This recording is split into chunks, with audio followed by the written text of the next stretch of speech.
Etawah live में आपका स्वागत है। मैं राजेंद्र सोनी एक बार फिर हाजिर हूं आम जन से लेकर राजनीति और क्षेत्र की विभिन्न घटनाओं के साथ, पक्ष न विपक्ष, सिर्फ निष्पक्ष। आज राष्ट्रवादी जनता पार्टी के तत्वाधान में सरिता विहार इलाके में कार्यकर्ता सम्मेलन संपन्न हुआ। बिना किसी तामझाम के आयोजित सम्मेलन में शामिल सैकड़ों कार्यकर्ताओं के बीच वक्ताओं ने अपनी बात रखी। इस अवसर पर मन के उद्गार व्यक्त करते हुए पार्टी के राष्ट्रीय अध्यक्ष अनिल भारती ने कहा, लोकनायक जयप्रकाश नारायण के द्वारा पोषित राष्ट्रवादी जनता पार्टी के समतामूलक समाज की स्थापना करने की जन कल्याणकारी नीतियों से आज जो कार्यकर्ता प्रभावित होकर पार्टी से जुड़ रहे हैं, एक दिन पार्टी की विचारधारा को जन जन तक पहुंचाने का काम करेंगे। देखिए आज की ये रिपोर्ट।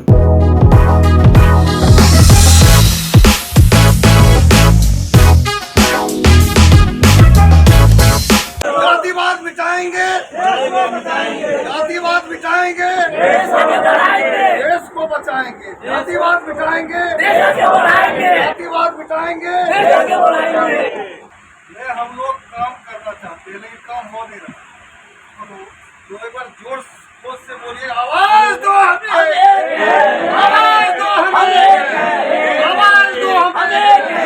संपूर्ण क्रांति का नारा है, संपूर्ण क्रांति का नारा है, संपूर्ण क्रांति का नारा है। सिंहासन खाली करो की जनता आती है, खाली करो, खाली करो। सिंहासन खाली करो की जनता आती है, खाली करो, खाली करो। राष्ट्रवादी जनता पार्टी जिंदाबाद, राष्ट्रवादी जनता पार्टी जिंदाबाद, लोक नायक जयप्रकाश अमर रहे, लोक नायक जयप्रकाश अमर रहे। साथियों, सुबह दिन के 12 बजे से ही हम लोग बैठे हुए हैं। इस मिशन को लेके चले थे, लोगों का भला करने के लिए। भला तो अभी तक कर ही रहा है, वो काम हमारा रुका नहीं, अनवरत जारी है।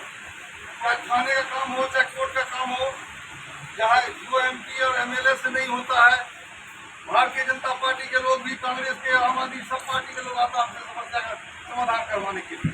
और हमारे लोग तो है, लोग चुनाव जीत जाते हैं तो कहते हैं मैं कुछ कर दूंगा, लेकिन मेरा पद जो है वो पद को छीन ही नहीं सकता, बरकरार है सब चीज। तो मुझे सरकार ने लाइसेंस दिया है, उस लाइसेंस के माध्यम से सभी का भला कर रहा हूँ। और इसी का उदाहरण है जो 20 वर्षों से 25 वर्षों मलिन सरकार 25 वर्षों से मेरे साथ, ये कहीं भी इसको आदेश दे दीजिए वहां जाके खड़ा रहे। मैं पहुंचू ना पहुंचू, मैं 2 घंटा लेट हो जाऊं, 4 घंटा, वहां एक खड़ा रहेगा। हम लोग काम करना चाहते हैं। दिल्ली में इतना जागरूक रूप से हम लोग फैल जाइए, दिल्ली की सत्ता हम लोग से छीन लें। जात पात हमको करना नहीं है। जयप्रकाश नारायण की पार्टी जनता पार्टी से कई पार्टी निकली है, कई पार्टी, लालू की पार्टी, मुलायम की पार्टी, नीतीश की पार्टी, चाहे उड़ीसा में हिंदू जनता दल है, सारे पार्टी, भारतीय जनता पार्टी भी पहले इसी जनता पार्टी में था, देता है। इसलिए लोग इस पार्टी से जुड़े हुए। इस पार्टी का विस्तार कैसा हो, किस तरह से हो, हमारे आज तो राष्ट्रीय कार्यकारिणी का हमने गठन कर दिया, दिल्ली प्रदेश कार्यकारिणी का भी गठन कर दिया। काम सबको अनिल भारती अकेले करेगा तो हो सकता है क्या? सभी आदमी को अनिल भारती बन जाना है, शंकर लाल खड़रिया बन जाना है, सबको भोला पोदार बन जाना है, तब विकास होगा। इसके लिए हमको आंदोलन का रूप लेना पड़ेगा। आंदोलन का रूप लेने के लिए मैंने एक विचार किया है।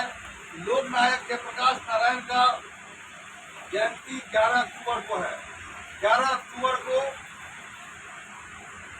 केंद्रीय कार्यालय सुप्रीम नगर से संसद भवन तक जनता जगाओ दिल्ली बचाओ यात्रा करेंगे। आप लोग तैयार रहें इसमें? जयप्रकाश नारायण का जयंती है 11 अक्टूबर को। कौन चल सकते? 25-30 किलोमीटर पैदल चलना, चल लेंगे ना। उसके लिए हम जो है 11 अक्टूबर को सुप्रीम नगर से लेकर नारा देंगे, सिंहासन खाली करो, सिंहासन खाली करो। इसमें हमें अपनी जिम्मेदारी को सही तरीके से निभाना पड़ेगा। और रहे मुद्दों की बात, राष्ट्रीय जनता पार्टी का हम सब परिवार है। एक मुद्दा पार्टी का है तो हम सबका है। अभी मीडिया के जब बंधुवार आए थे, मैंने क्या कहा कि राष्ट्रीय जनता पार्टी राइट टू ड्रिंक का मुद्दा उठा रही है, लंबे समय से वो इसको आगे बढ़ाएगी, इसको राष्ट्रीय मुद्दा बनाएगी। जबकि सच्चाई ये थी कि 1 जनवरी 2018 को राइट टू रिकॉल का मुद्दा हमने ड्राफ्ट तैयार करके उसको पहली बार हम लोग यहाँ पे लेकर आए थे और हमने अखबार में भी दिया था राइट टू रिकॉल का। हमने चुनाव आयोग को भी दिया राइट टू रिकॉल का लिखे।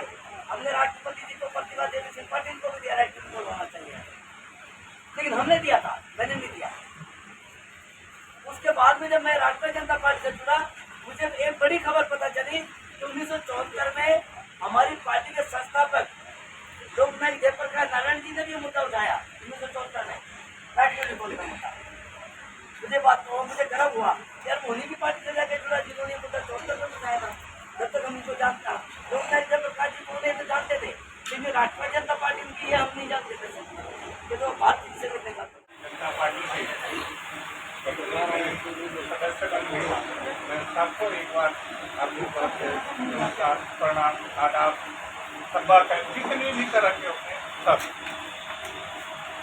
तो आज जरूरी है कि हम लोग यहाँ जो इकट्ठा हैं, कई बातें अभी चली, भाई ऐसे होना चाहिए, ऐसे होना चाहिए, ऐसे होना चाहिए। आज इस पार्टी को यहाँ तक नीचे लाने में जो मेहनत और लगन लगी है, उसके बारे में हम लोगों ने कभी समीक्षा नहीं की। हम लोगों ने अपने योगदान के बारे में नहीं सोचा। हम लोग यहाँ खड़े हुए और तुरंत ये पूछा कि पार्टी ऐसे चलनी चाहिए।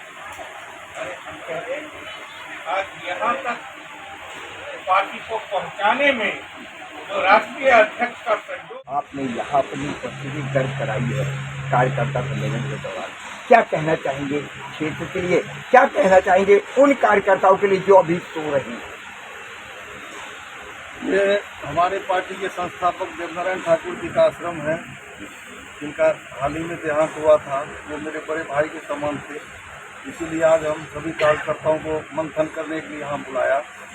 और यहाँ मंथन करके मैं जनता को यहाँ से कहना चाहता हूँ कि अमीर गरीब की खाई को पाटने, आर्थिक समानता को बराबर करने, जातिवाद मिटाने, ईमानदारी से सरकार चलाने के लिए राष्ट्रवादी जनता पार्टी लोकनायक जयप्रकाश नारायण के मूल्यों और सिद्धांतों पर स्थापित है।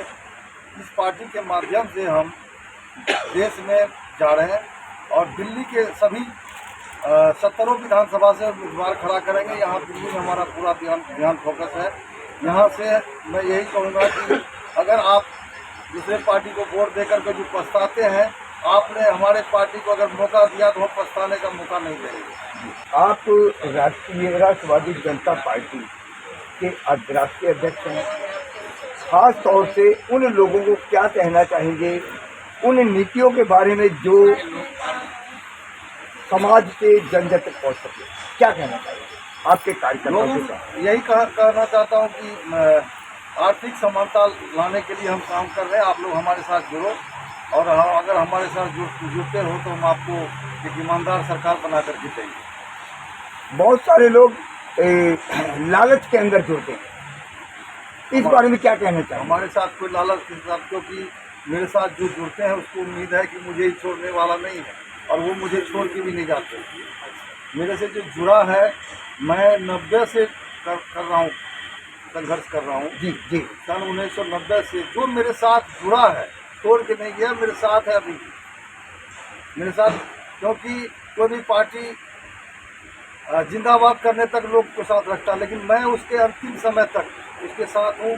अगर उसके साथ किसी भी तरह का समस्या होता है, मैं उसके खड़ा होता हूँ, चाहे 12 बजे रात में भी अगर जाना पड़े तो उसके लिए जाता हूँ।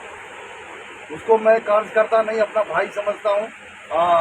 किसी भी कार्यकर्ता को ये नहीं लगता कि अनिल भारती नेता है और मैं कार्यकर्ता हूँ। सबको लगता है कि मेरा भाई है, मेरा मित्र है। जी खैर अली जी, आप एक सम्मानित पद पर रहते हुए पार्टी को एकजुट करने का काम कर रहे हैं और संघर्ष की पीड़ा से भी गुजर रहे हैं, क्या कहना चाहेंगे? मैं देश के लिए कहना चाहता हूँ, राष्ट्रवादी जनता पार्टी ऐसे महापुरुष ने बनाई जब इमरजेंसी लगी हुई थी देश में, जब कांग्रेस ये कहती थी कि हम जैसा करेंगे वैसा माना जाएगा, एक रजवाड़े में तब्दील हो चुकी थी सरकार जी और तानाशाह जब हो गई थी, तो उस समय एक आंदोलन उठा था जयप्रकाश नारायण जी का, जिनको लोकनायक का खिताब मिला देश में, ये उन्हीं का बनाया हुआ संघर्ष है। ये उस समय देश के ऊपर आपत्ति आई थी इमरजेंसी की। आज भी एक ऐसी इमरजेंसी है देश में कि आज भाजपा सरकार या जो दूसरे जो राजनीतिक दल हैं, उन्होंने जितने भी आयोग हैं, चुनाव आयोग या CBI है, जितने भी संस्थान हैं, सबको एक तरह से कब्जे में कर लिया है। ये देश का पूरा ढांचा खराब कर दिया है। ये देश संविधान से नहीं चल रहा है, मान लिया जाए तो रजवाड़ों से चलता है। और अभी 400 पार हो जाता तो एक राष्ट्रीय चुनाव की जो बात हो रही थी अभी, वो रजवाड़े आए जाते। अभी तक वो देश की जनता ने संविधान का साथ दिया है। मैं देश के लोगों को बधाई देना चाहता हूँ कि उन्होंने कम से कम संविधान के फेवर में अब की बार वोट किया है। राष्ट्रीय जनता पार्टी उसी रास्ते पे काम कर रही है। अगर हमें मौका मिलता है, हम दिल्ली से शुरुआत करेंगे। दिल्ली में केजरीवाल जी कहते हैं हमें काम नहीं करने दिया जाता, मोदी जी कहते हैं केजरीवाल काम नहीं करना चाहता। ये दोनों एक ही परिवार के आदमी हैं। ये भी टीम है, केजरीवाल जी को बनाया उन्होंने, और जानबूझ के ये नाटक जो हो रहा है जो देश में, इसकी कुछ वजह है। क्योंकि जो अरबों खरबों रुपये का जो वो था, जो दिल्ली के विकास के नाम का जो खा गए दोनों लोग मिलके, उसको हजम करना है। और वो केजरीवाल जी को जेल में नहीं रखेंगे तो दिखाई नहीं देगा। अभी जन्नत सफाई का जो पैसा था, जो और जो बजट बनाया था, वो सब पैसा ये तो सब लोग खा गए हैं। दिल्ली की जनता जान गई थी इस बात को, समझ में आ रहा था। अभी जिसको ये फ्री बिजली दे रहा, अभी 9% उन्होंने बिल बढ़ा दिया है। अभी कल परसों लोगों का और जो बिल ज़्यादा आएगा। तो दिल्ली की जनता में हमने सर्वे करा, वो कहते हैं राष्ट्रीय जनता पार्टी अब की बार आएगी, हम आपके मुद्दों से खुश हैं। तो ये मैं देश के लिए कहना चाहता हूँ सब लोगों को। दिल्ली के अंदर बहुत सारी पार्टियां हैं, जी, समाजवादी है, भारतीय जनता पार्टी है, कांग्रेस है, आम आदमी पार्टी है, इस जैसी बहुत सारी पार्टियां हैं। उन पार्टियों के बीच में आप अपना वर्चस्व जनता तक कैसे पकड़ पा पाएंगे? हाँ, ये जो पार्टियां हैं, ये मैंने बताया ये रजवाड़ों की पार्टियां हैं। जो कभी राजा हुआ करते थे वही लोग आज राजनीतिक पार्टियों पदाधिकारी हैं, वही संतरी मंत्री बने हुए हैं। ये गरीब आदमी यहाँ 70 लाख रुपए चुनाव कहाँ से लाएगा? चुनाव में जो चुनाव आयोग ने जो बदमाशी करके 70 लाख रुपए जो तय कर दिया चुनाव में खर्च करने के लिए, इनके पास तो वो रजवाड़ों को पैसा है, 70 लाख खर्च कर देंगे। गरीब आदमी कह देता है ये मेरा काम ही नहीं है राजनीति का। हमें गरीब आदमी को करोड़पति से रोड़पति लड़ाएंगे और उसको मुद्दे समझाएंगे, समस्या समझाएंगे। हम संविधान के आर्टिकल 326 में जो लोक सेवक की जो अवधारणा है, जी, हम उसके आधार पर लोक सेवक उतारेंगे और वो जाके देश में काम करेंगे। और लोगों ने कहा है कि बीजेपी, कांग्रेस, आम आदमी पार्टी को अब हम नहीं, अब राष्ट्रीय जनता पार्टी को हम लोग, ईमानदार लोग हैं ये, हम इनको लेके आएंगे। हम उनके जो मुद्दे हैं जन तक हम समस्या समाधान करेंगे। हर बार चुनाव आता है, महत्वपूर्ण सवाल सर कि हम ये जो अवैध कॉलोनियां बसी हुई हैं दिल्ली में, बसाई सरकार ने, चुनाव आते ही, अभी कल के पेपर में फिर आया था, अवैध कॉलोनी की फाइल भेज दी LG के पास। वो अवैध कॉलोनियां 2009 से मैं सुन रहा हूँ, 2024 आ गया, अवैध कॉलोनी पक्की नहीं हुई। लेकिन राष्ट्रवादी जनता पार्टी जो जे क्लस्टर भी जो बसे हुए हैं दिल्ली में, उसको भी हम पक्की रजिस्ट्री देंगे, जिनको 20-22 गज जमीन दी है। और हम 12 गज नहीं, हम 100 गज का प्लॉट देंगे और मकान बना के देंगे, फ्री में दिन के बाद नहीं, किराएदारों को मकान देंगे। धन्यवाद। आज यहाँ कार्यकर्ता सम्मेलन किया है, क्या कहना चाहेंगे उस सम्मेलन को लेकर के? सम्मेलन का उद्देश्य क्या है? सम्मेलन का उद्देश्य यही है कि दिल्ली में जो अन्याय हो रहा है जनता के साथ, एक दिन 2 घंटा की बारिश में पूरे दिल्ली को जगा देता है। इसी के सब हम लोग मीटिंग कर रहे थे और इसी के लेकर अपने क्षेत्र के लोगों के लिए क्या कहना चाहेंगे?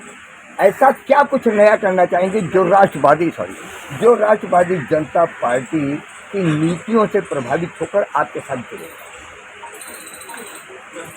जो जनता के लिए हम लोग विचार कर रहे हैं, जैसे शिक्षा, स्वास्थ्य, इसमें भी घटना हो रहा है, इस सब के लिए हम लोग विचार कर रहे हैं। जी, परवीन जी, आप कहाँ से आए हैं? कोलकाता से। आप इस पार्टी से क्या सोच कर जुड़े? मैं इसका पार्टी से यही सोच के जुड़ी हूँ कि इस पार्टी में मैं आ रही हूँ, पूरी ईमानदारी के साथ आ रही हूँ। इस पार्टी के साथ मैं आगे तक चलना चाहती हूँ। और मेन पॉइंट मेरा ये है, मेरे दिमाग में ये रहता है कि जितनी भी लेडीज़ हैं वो बहुत परेशान रहती हैं हर चीज़ को लेकर। कुछ लोग दहेज के लिए भी परेशान रहते हैं, कुछ लोगों को मार दिया जाता है, तो उन लोगों की परेशानियाँ दूर करना चाहती हूँ। और छोटे बच्चे हैं, भूखे मरते हैं, क्लासेस नहीं जा पाते हैं, उनके लिए मैं चाहती हूँ कि सुविधा हो। और पहले भी हो चुका है। कहने का मतलब आज इस पार्टी के जरिए उस गरीब मजलूम के साथ जुड़ना चाहती हैं, जुड़े रहना चाहती हैं, जिनको ज़रूरत है उनकी ज़रूरतें पूरा करना चाहती हैं। जी, ज़रूरत तो पूरा करना चाहती हूँ। अभी कुछ टाइम पहले हुआ था कि दहेज के लिए मार दिया गया था और बच्चों को पढ़ने नहीं दे रहे हैं, काम के लिए लगा दिया जा रहा है। तो मैं खास तौर पर बच्चों की पढ़ाई के लिए जुड़ना चाहती हूँ कि इस पार्टी से उन बच्चों की मदद हो सके जो पढ़ाई लिखाई नहीं कर पा रहे हैं या फिर किसी वजह से खाना पीना नहीं मिल रहा है उनको। अपने आसपास की खबरों के लिए देखना ना भूलें सशक्त आवाज लाइव न्यूज चैनल। सब्सक्राइब कीजिए एक लाइक के साथ।